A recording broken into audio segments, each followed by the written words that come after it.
Continuando então o nosso programa, a gente falava aí das grandes perseguições, da grande tentativa de acabar com o povo judeu, mas por que acabar com o povo judeu? Eu me lembro de uma passagem quando o povo de Israel era governado pelos juízes, era um governo teocrático, era governado pelos juízes, e na época o juiz era o profeta Samuel, e o povo de Israel pede um rei. Queremos um rei. Como as demais nações têm, elas têm os seus próprios reis e nós queremos um rei. E Deus então, Samuel queixoso, Samuel sentindo aquela rejeição, Samuel vai falar com Deus e Deus fala: Samuel, não é a ti que eles rejeitam, é a mim. Eles não querem, não é deixar de ser governado por juiz, eles não querem mais a mim.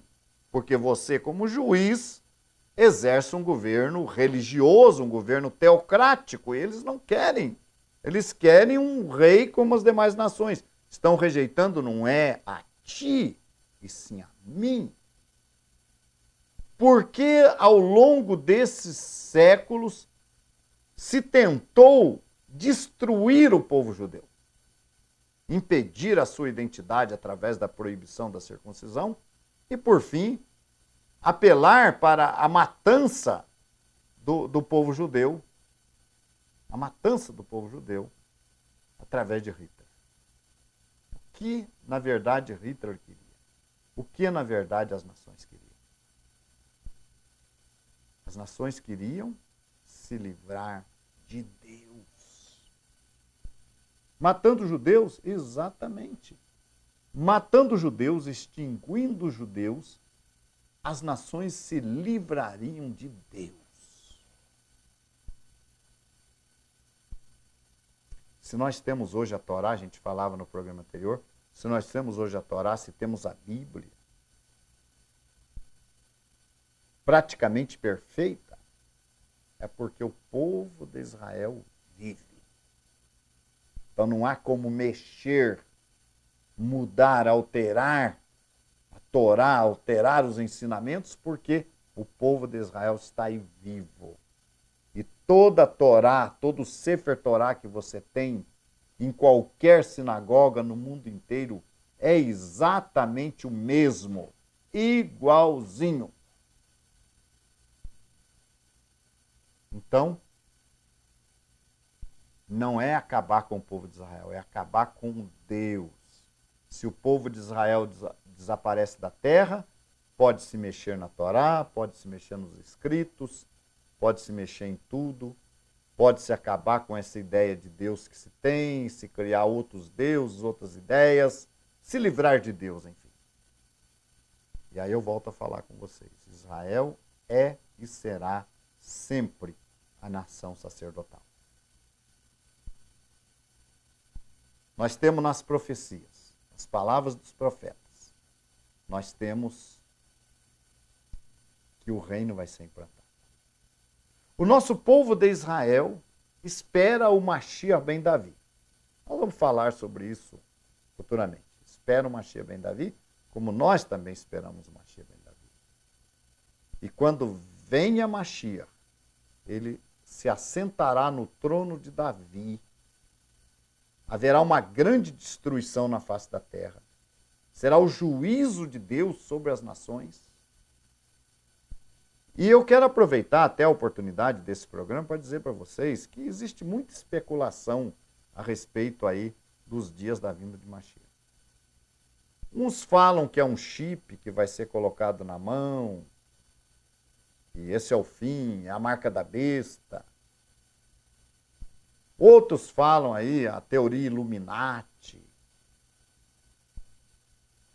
Outros falam que 2018 vem aí um Yom Kippur, um grande Yom Kippur. Mas nada disso é verdade. Senão uma profecia que diz: quando todas as nações se reunirem contra Jerusalém. Está no livro do profeta Joel, no livro do profeta Zacarias. Quando todas as nações da terra se reunirem contra Jerusalém, então será o fim. Será um momento que Deus vai julgar essas nações, que haverá uma grande destruição e que Mashiach virá e impedirá que toda a vida se acabe na face da terra. Ele se assenta no trono de Davi, no trono messiânico, e começa o reinado de 1000 anos. Os dias do Mashiach. Israel, então, o restante de Israel nesse dia será a nação sacerdotal. Por isso eu disse que Israel nunca deixou de ser a nação sacerdotal. Toda essa tentativa de dizer que Israel foi trocado por outro povo, foi substituído o sacerdócio, a teoria ou a teologia da substituição não é verdadeira. Israel nunca foi substituído. Por isso que nós temos que regressar às nossas raízes judaicas. Nunca foi e nunca será, porque Deus nunca vai mudar a aliança que ele fez com Abraão.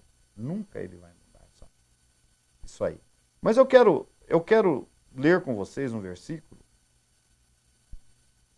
que está no Salmo número 147.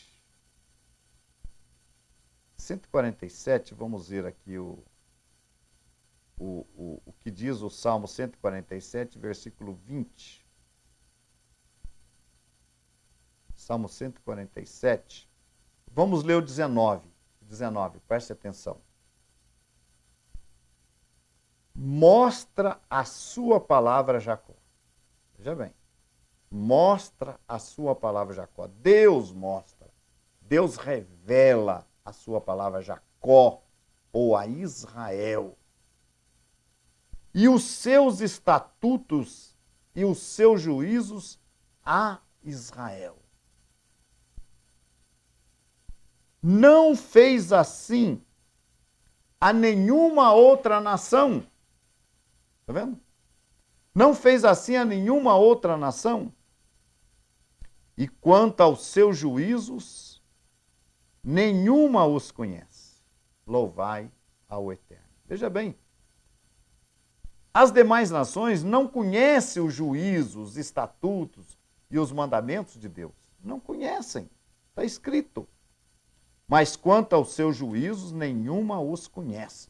Louvai ao Eterno.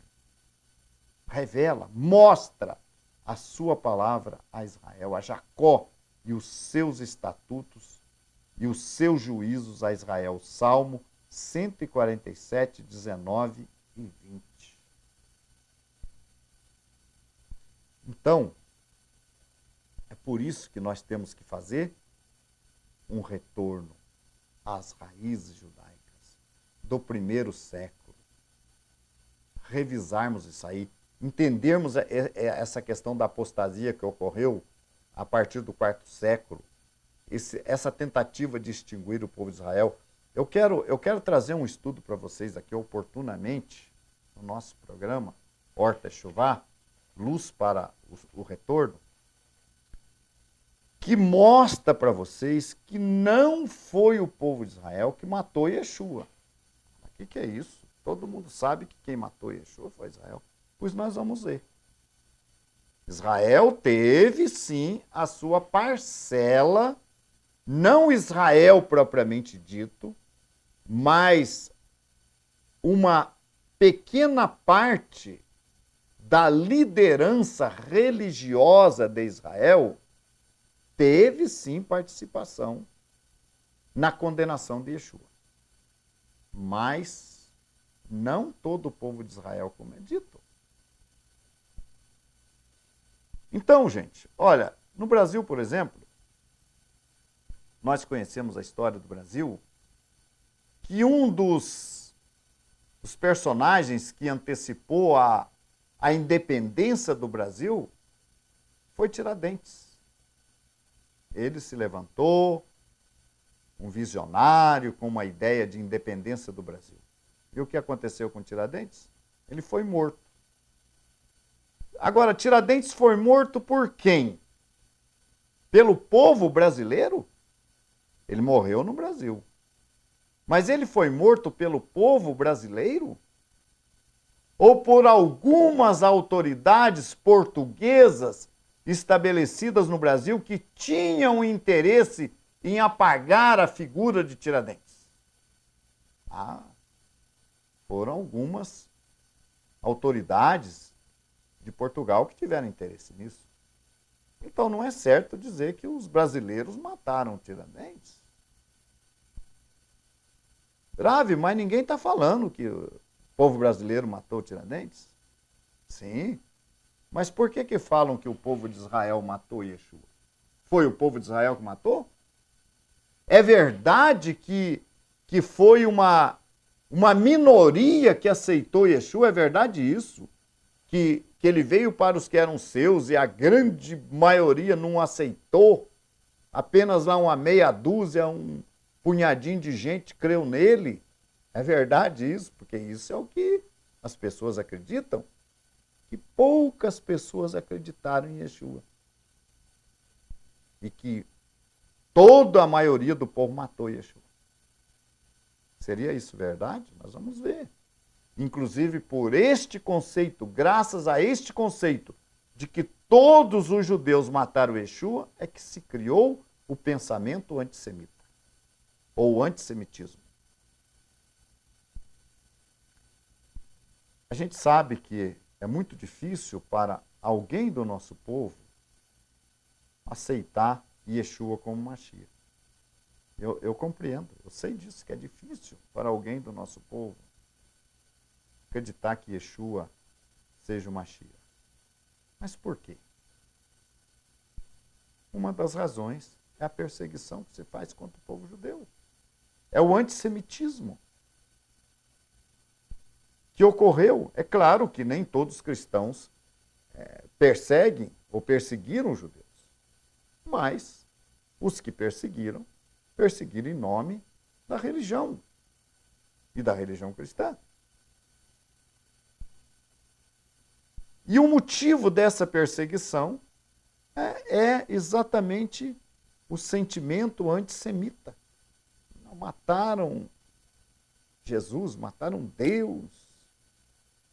Então esse é um dos motivos, porque muitas vezes alguém do nosso povo não consegue, muitas vezes ele tem a opção de, ou ele crê da forma que é pregado, e aí ele vai negar a Torá e os ensinamentos da Torá, ele vai ter que abrir mão desses ensinamentos, ou ele não crê em Yeshua. Ele tem que escolher. Mas o povo de Israel não crê, também por um outro motivo. Nós vamos comentar sobre esse outro motivo, pelo qual é muito difícil que gente do nosso povo aceite a figura de Yeshua como Messias. Nós vamos entender isso com clareza e ver que é uma injustiça atribuir ao povo judeu a responsabilidade total da morte de Yeshua. Obrigado por estar conosco, por se unir a nós nesse programa. Convidamos você para o nosso próximo programa. Shalom.